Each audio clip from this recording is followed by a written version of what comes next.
Kita pastinya ingin terus menumbuhkan, membesarkan skala kita. Kita berusaha aktif dengan segala, apa namanya, kesempatan yang ada di pasar saat ini. Kita udah masuk di tower cukup besar dan kita terus maju di situ. Kita sudah branch out melakukan diversifikasi ke fiber Mmm, optics sejak 2018 ya untuk menyambungkan, tower fiberization. Kita juga aktif dengan akuisisi gitu kan, dan abis itu yang nggak kalah penting adalah kita harus membenahi aset-aset itu Mas, gitu. Jadi aset itu 20 kita punya hampir 22.000 menara di seluruh Indonesia, dengan 22% market share gitu kan, dan itu nggak jumlah yang bukan jumlah yang kecil gitu kan. mmm, Kita harus siap kalau misalkan ada kesempatan untuk co-location itu ya kita gelar karpet merah gitu, iya. mempermudah semudah-mudahnya operator untuk masuk jadi tenan di tower-tower kami. Itu sih yang paling penting saat ini. Pemenahan aset untuk second half semester kedua ini apa Pak, hal terbaru yang bisa kita nantikan bersama dari TOWR?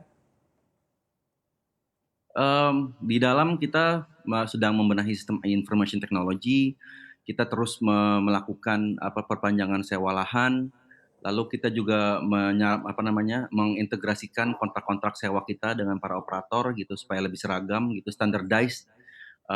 Kita juga pada dasarnya membenahi organisasi supaya lebih efisien, cari talent management, banyak hal sih Mas di dalam yang kita kerjakan. Mmm, Tapi, baik. kita siap nyongsong untuk dapat passion lebih banyak lagi ke depannya gitu. Pandemi sepertinya kemungkinan besar belum akan segera berakhir dalam waktu dekat. Efisiensi macam apa lagi yang masih akan dan bisa dimaksimalkan oleh TOWR? Karena kata kunci kita tadi efisiensi berulang kali. Iya, kita berusaha efisiensi di capex, efisiensikan di opex, ya capex bagaimana caranya supaya lebih tepat guna apa yang kita keluarkan uang kita, untuk dalam hal tower ya, Mmm, misalkan, kita mungkin nggak perlu bangun tower yang harus langsung dapat mmm, kapasitas 4 tenan gitu kan, bisa dengan satu atau 2 dulu gitu. Jadi kita berusaha untuk lebih tepat guna di situ gitu. Fiber mmm. optik juga begitu, kita berusaha untuk, pada dasarnya menggelar dalam skala besar untuk mempermudah, ataupun, menguntungkan perusahaan dalam hal pengadaan dan seterusnya gitu Mas. Ya, Seperti itu sih. baik Pak Adam. Sejauh mana efisiensi ini juga sudah terefleksi dari realisasi capex yang ada? Mungkin bisa di-share Pak lebih detail angkanya realisasi belanja modal atau capex sampai ke Juli paling tidak Pak 2020 ini seperti apa figurnya? Yes,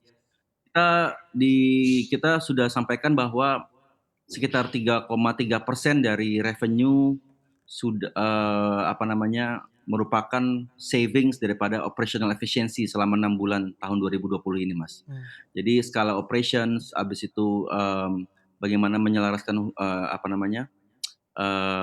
kegiatan operasional gitu. Jadi kami termasuk hal-hal yang mendukung result kami yang cukup baik di second half 2020 first mmm. half 2020 ini adalah, operational efficiency tersebut itu, sudah terrefleksi di angka-angka kami, jadi profitnya lumayan kan Mas Erwin.